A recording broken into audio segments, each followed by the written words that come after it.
Physics video lecture. Physics 2A video lecture 32. I've brought some demonstrations this time, but let's review a bit. We're talking about fluids and solids, but actually fluids mostly, fluid mechanics, and we had some new concepts. We had density, we had pressure. So let's go ahead and just get started here. Fluids. We need density now as a concept, and we have a new letter, the Greek letter rho. It's mass per volume, okay? Mass per volume. So the units, just as an example, the density of water equals 1,000 kilograms per cubic meter. Okay. Good, so we have that. And very useful is to express mass as density times volume. We'll be using that repeatedly. Okay. So that was the first thing. We had the density, and then we had pressure. And the pressure is force per area. Its units are therefore, and just as an example, the atmospheric pressure is 1.01. For us, that's close enough. 1.01 times 10 to the 5 newtons per square meter. And of course, the unit Pascal is newtons per square meter. Okay, so we're going to say 10 to the 5 Pascal as an example, force per area. That's the pressure. And then we had the pressure depth formula, pressure versus depth. And that formula was P equals P0, pressure on top. So I can draw a beaker here, and down here at a depth H, plus density of the fluid G times H. And then we even made it to Archimedes' principle, but I want to go back now and talk about the atmospheric pressure, because that has to be seen to be believed. So I brought a couple of demonstrations. And the first demonstration is simply, I brought a couple of suction cups. And if you press them together, there's nothing there, they don't stick to each other or anything. You press them together, press all the air out. So the idea is there's nothing inside there, there's just air pressure outside, and I have to pull really hard to get them apart. So the air pressure, how hard do I have to pull? Well, if there's no air between these two whatsoever, there's no air, then it's 10 to the 5 newtons per square meter, and then I have to take this area. Well, this is a lot less than a square meter. Roughly, diameter 8, 7, I'd say it's about 36 centimeters squared, maybe 40 centimeters squared. Okay, say it's 40 centimeters squared. So for our example here, if we have force equals pressure times area, and I've got the atmospheric pressure, and I have 40 centimeters squared, so that would be 40 times 10,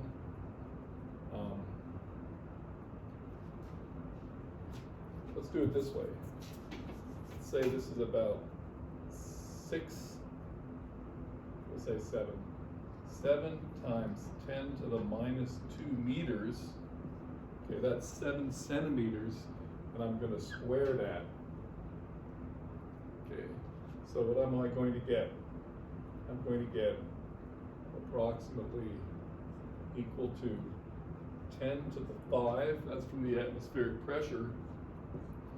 And then I've got 7 times 7 is 49, so that's 50, so that's 5 times 10 to the 1. And then I have 10 to the minus 2 squared, so that's 10 to the minus 4, so 1 minus 4. So what do we get when the dust settles here? And that will be newtons. Okay, so what do we have there? 10 to the 5, 6, minus 4 is 10 to the 2, 5 times 10 to the 2, 500. Okay, did I get that right? 5, 6 minus 4 is 2, 500 newtons. Okay, to pull these apart. Feels like about that. Okay, so there's a lot of atmospheric pressure, and we have another device. So you're familiar with suction cups, and the point is now there's nothing inside pressing or pulling. The only pressure is the atmospheric pressure pushing in that way and that way. Okay, those are the forces. Force times pressure times area is force. Okay, so that's one illustration of how large the atmospheric pressure is. Another one is this device here. This is just flat and slippery, smooth, but there's no air under it, and I can lift this tabletop. Put this on the roof of your car, who knows, maybe you could lift your car. But at any rate, you could lift a lot, because this would be about 25 centimeters on a side. Okay, a lot more area than this thing here, and correspondingly more lift. Okay, so that was the first demonstration that I had mentioned the other day. Wanted to make sure we do. So by the way, this example was a suction cup. And maybe we'll get actually make sure we get a picture of that. In fact, the last homework was the so-called Magdeburg spheres. This was done centuries ago, and you had these spheres with a handle on each end, and what they did was they pumped all of the air out of these hollow hemispheres, pumped all the air out, and so the story is a team of horses could not even pull them apart. And there was just vacuum inside, which is to say nothing inside. And the force, the atmospheric pressure acts as a normal force. So you had these forces on both sides, like that. And those are the forces you're trying to overcome. So yeah, if you look at that homework problem, in fact, you could even do a little research and look it up. It's a really famous topic. I'm sure it has its own wiki page.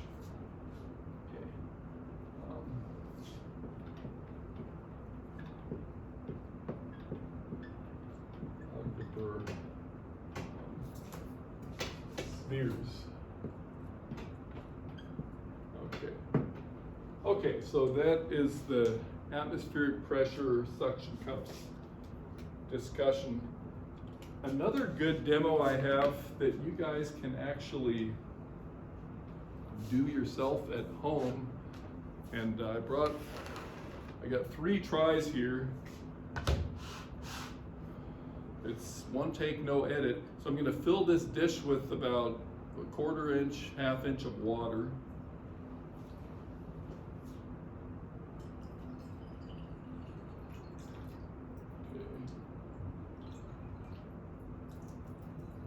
Okay, so the dish has some water in it.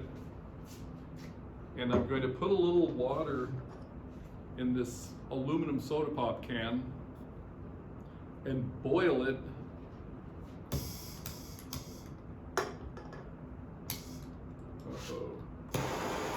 Okay, good. We have a functioning torch.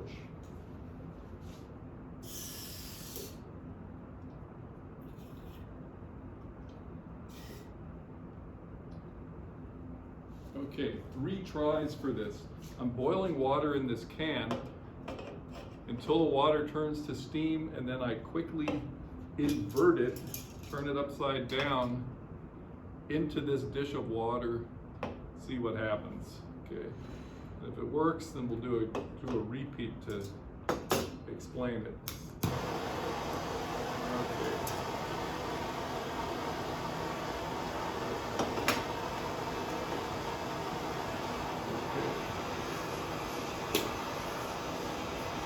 So I have to get the water boiling pretty well. So there's really a lot of steam coming out the top here. I don't know if the steam will be visible in the video, but let's give it a go.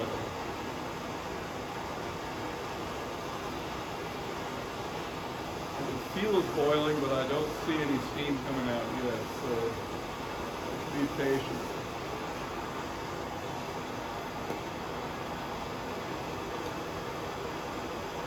Now there's some steam coming out. There's plenty of steam.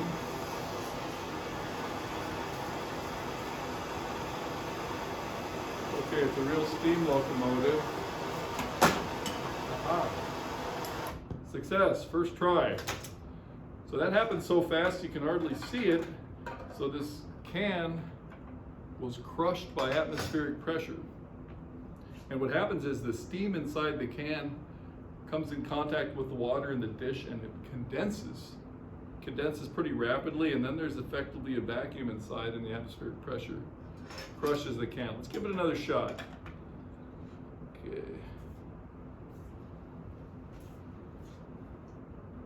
Less water this time.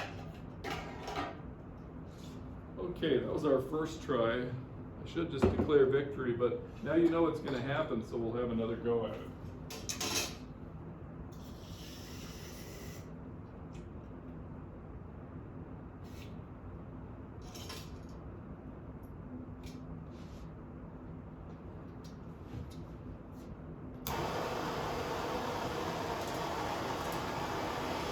Okay.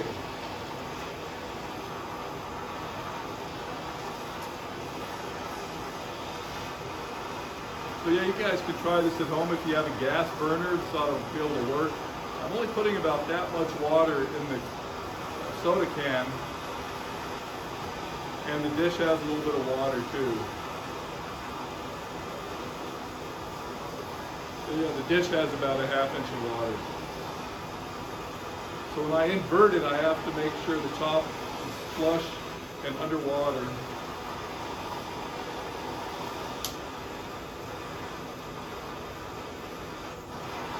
Okay, but first we got to get some water, some steam coming out the top.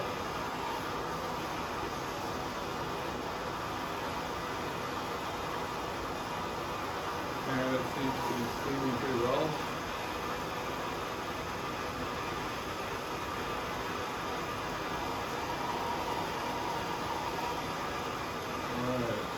Wish me luck. There we go.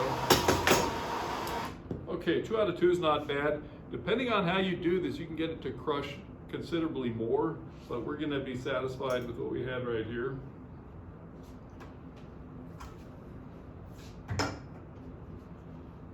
And yeah, give that a try at home.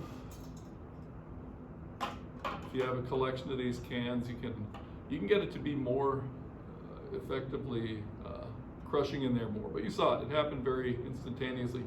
If you look online, you can find demos of this where people try to do it with big oil cans and stuff. So it's a good effect. Okay.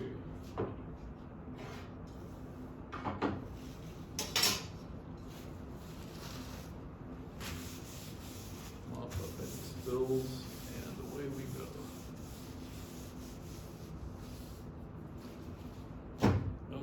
So let's see.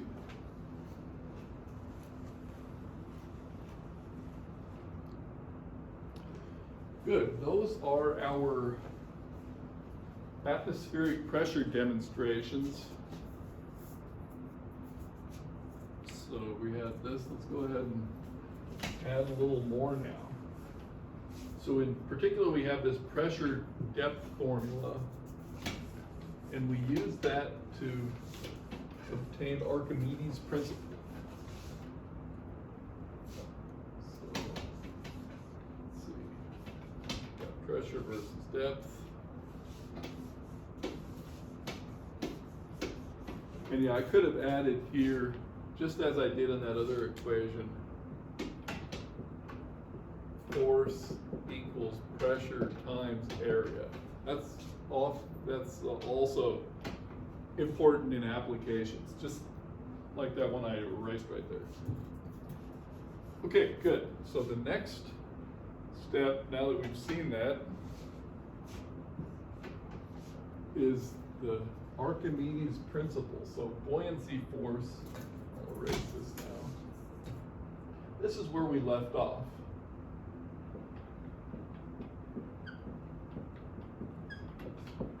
Buoyancy force, Archimedes' principle.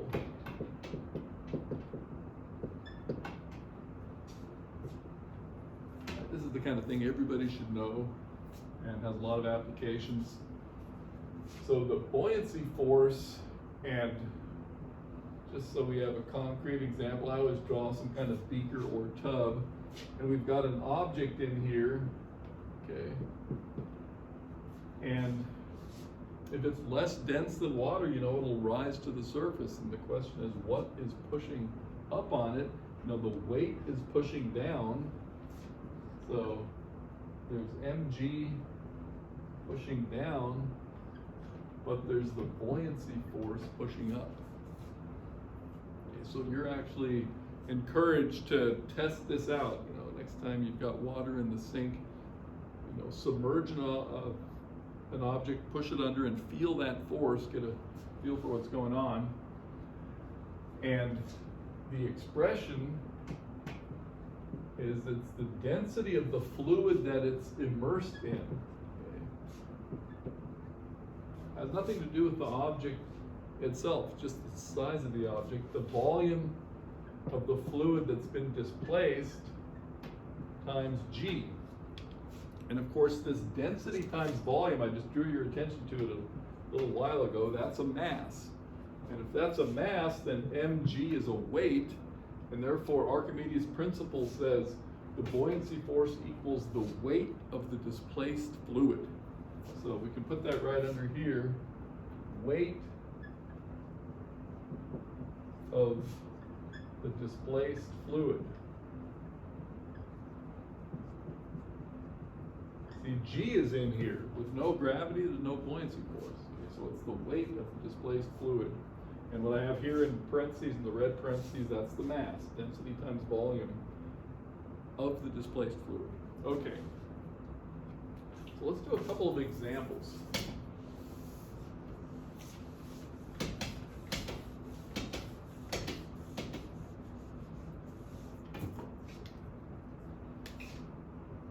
So I think I'll just leave this up here and do my examples one by one.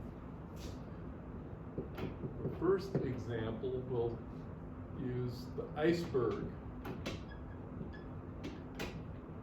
So, you know, an iceberg is supposedly mostly submerged, and what's visible is just a small fraction of the whole. So we've got water, and then we've got the iceberg. How about a blue iceberg?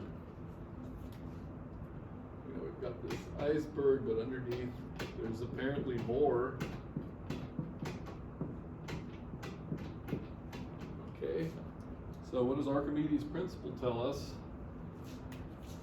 Well, first of all, we just do a typical F net equals 0. This thing is just floating. So there's mg, and there's buoyancy force, and we have buoyancy force minus mg is equal to 0. Okay, that's the first thing. It's Newton's law. Net force equals 0. We have the density of water, the volume displaced times g. Okay, density of the icebergs in water, the volume displaced, it's not the entire volume, it's the part that's underwater, times G, and then we have minus capital Mg. Well, that's the mass of the ice. So we will say minus the density of ice, the total volume, times G equals 0. Okay. Right? Here was the density of water, volume displaced, because that was Archimedes' principle. Here we're just expressing the mass of the iceberg as its density times its volume. So now you can see G is going to cancel from both sides, and we can solve for the following. Okay.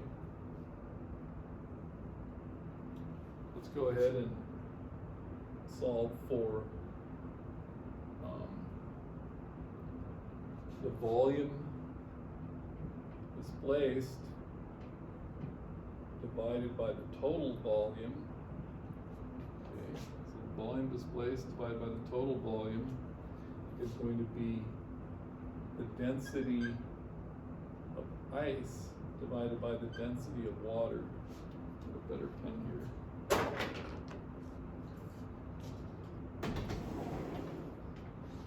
Let's try that again. So let's go ahead and do it this way. Density of water, volume displaced, equals density of ice, total volume. Okay. And then let's go ahead and solve for, like I said, the volume displaced divided by the volume equals the density of ice divided by the density of water. And what you're going to find is this density is about 9/10 of the density of water, right? Ice expands, water expands when it freezes. And so that's why this is about 9/10. So yeah, you say, yeah, 9/10 of that iceberg is underwater. Go ahead and look these densities up. I'll just put a question mark. You should look these up and make sure you recognize what's going on. Also, you could talk about the density of ice versus the density of fresh water, or you could have the density of ice versus the density of salt water if this iceberg's floating around in the ocean. Okay, so that's up to you to look these up, these densities. Salt water is a little more dense than water, which is just 1,000. Ice is around 900. So have a look at that. You know, I always put one of these on an exam, so this is a perfect quiz type of question. Okay, so that example is a good one to get things going. Let's do another one. Make a little more room right here, but we're going to leave Archimedes' principle up there on the board.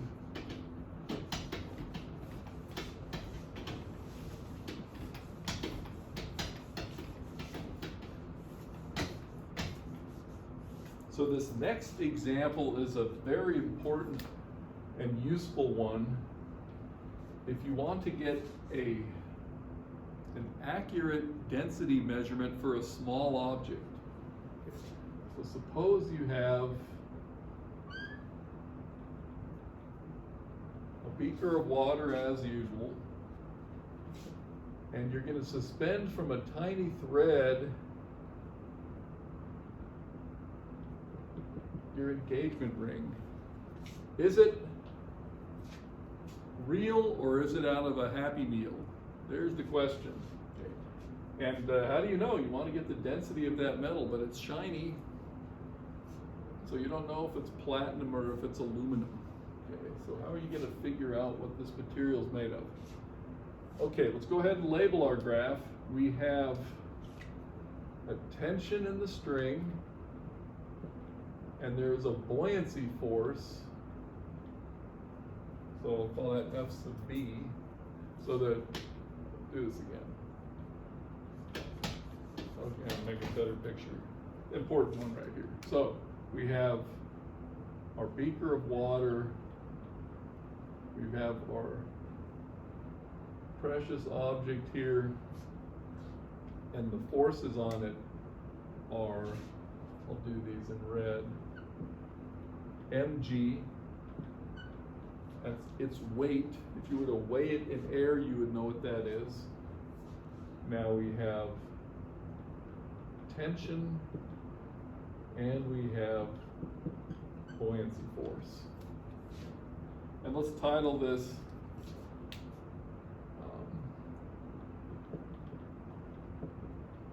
finding the density of a mystery object. Okay, finding its densities, because it's made of metal and we want to know what it is. Okay. Sparkle. Okay, so now we have three forces we know what to do. We have tension plus buoyancy force minus m times g is equal to 0. Now this measurement can be made, so this is not a mystery quantity at all. We weighed it in air and we know what m times g is. Okay. The tension we're also going to measure with a scale. Okay, and we'll get the tension there in newtons and newtons. So what's interesting is here in the buoyancy force. So let's just write this out again. Tension plus density of our fluid, which is water, times the volume displaced, and we're going to assume it's all the entire volume displaced, times g minus mg equals 0. So we're just going to solve for the volume. Volume, we're going to have mg minus t. These are our two measurements, so these are known, divided by the density of water times g. Well, we also know the density of water, so now we have the volume. And you couldn't get, it'd be very difficult to get this volume by putting it in a beaker and watching the water line go up, because it's such a small object, okay? Suspended by a thread. So there's the volume, and density that you're looking for, rho, is simply equal to the mass from up here, which you figured out, divided by this volume. And then you can check that density against a table of materials. You know, is it aluminum? Is it gold? Is it brass? What is it? Because the density of gold is about 19,000. Density of lead is about 11,000. So look these up. So I'm going to put this as a note. You want to include some densities in your notes. They're in the book, but go ahead and put these in your notes. Write down, let's just say density of aluminum, density of gold, density of steel, platinum. If you find some of those, go ahead and put them in there so you know what you're comparing to. So that's how it's done. This is a really important calculation, and supposedly this is how Archimedes discovered that the density of a crown was not what it should be, and it meant that the goldsmith had embezzled some gold and put some other metal in instead. Okay, so there you have it. Really important example. When we're doing our labs in class, so to speak, this is one of our labs actually where we do some density measurements of this type. But yeah, make sure you realize this measurement, this mg, was just the weight in air, and so that's why we knew what m is. Okay, we weighed it in air. Basically, we weighed it in air, we weighed it in water, and we figured something out. Good. What's another example? Let's check the time here. I'm going to do one more example, and then I'll give us a homework assignment.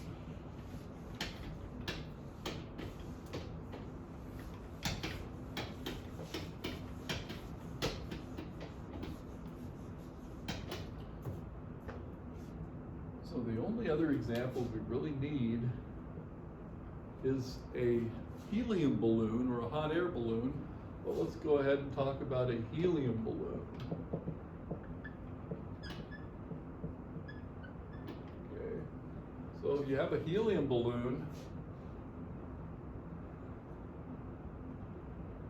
Okay, tied to a string. It actually wants to float in the air. In fact, if you let go of the string, you're going to have it float away. So how does that work? Well, we're just going to use Newton's law. The fluid that this helium balloon is immersed in is air. Density of air, 1.3 kilograms per cubic meter. Look it up, see what your book says. I think it's 1.3. And so now we're going to do a Newton's law. And let's just say the balloon is just floating. It's neither rising nor falling, okay? So we'll put a payload on it. There's a mass, capital M, and I'll describe that a little more in a moment. But what we have in our free body diagram, there is a buoyancy force. There is mg, and we're going to say that's the mass of the payload and the skin and the balloon and everything, okay, equals mass of the balloon plus the load, okay. So the balloon's made of whatever it's made of, the load, whatever's in the basket there, times g. Okay, so those are these two forces, but there's a third one, and that is the mass of the helium. The helium's encased in this balloon, so we have mass of helium times g. And we have to just set up Newton's law again for these three vectors. So the buoyancy force is the density of the fluid. Well, let's go ahead and write it down this way first. So F sub buoyancy minus mass of helium g minus mass of the payload, or whatever you want to call it, times g is equal to 0. Okay. Helium, well, I could just say it balloon, so balloon plus load, so B. There we go. Those are the three forces. Now we're going to write down density, so we're using this right here, density of air, total volume of the balloon times g. And for this one here, we're going to have minus density of helium, total volume of the balloon times g. Okay, remember mass is density times volume, so we're always using that. And I'll bring this one to the other side, is equal to the mass of the balloon and its payload times g. Okay, so I got to do something with this. Need a little more room on the board. There we go. So let's go ahead and first put a box around there, because there's our answer. And we can do one more thing. You'll notice g we can strike from all three of these expressions. And what we have is the density of air minus the density of helium times the volume. That is the total mass that you can carry with that balloon. Let me call it total. That's what I should have written the whole time. Total mass. I said it, there it is. Total mass. So yeah, that's a perfect Archimedes principle example. And the density of air is about 1.3 kilograms per cubic meter. The density of helium is some 0.1 or 2. Look that one up as well. what you're getting is roughly 1 kilogram per cubic meter of balloon of total lift, according to this here. Yeah. And that's a subtle effect in the sense that when we're talking about water, we don't care about the atmospheric pressure difference between two heights, but actually the Archimedes principle comes from the fact that the pressure is slightly greater on the bottom of the balloon than it is on the top of the balloon. There's that pressure gradient. Because the air is a fluid. Okay. So yeah, that's a pretty interesting example as well. We're going to leave it right there, and I'll come up with a good homework assignment for you. Put it right here in this box. Homework number 32. And let's see, so these are Archimedes principle problems that we want to do. A lot of really good problems of this type. And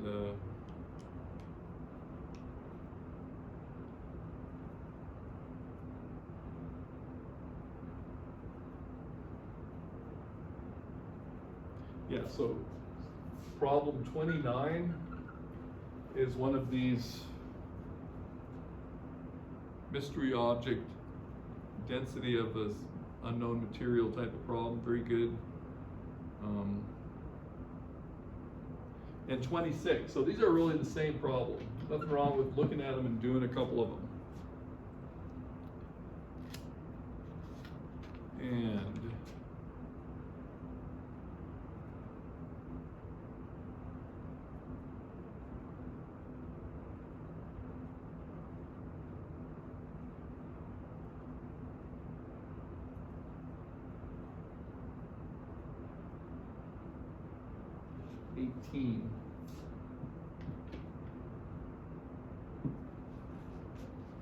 if you've done one, you can do them all.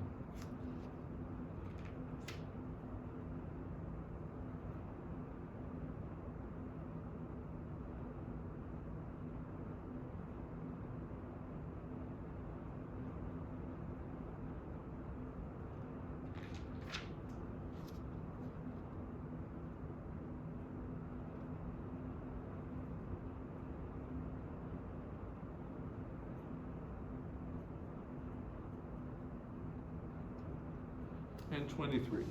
23A and B. 23A and B. Okay, excellent. So enjoy these problems. See you guys next time.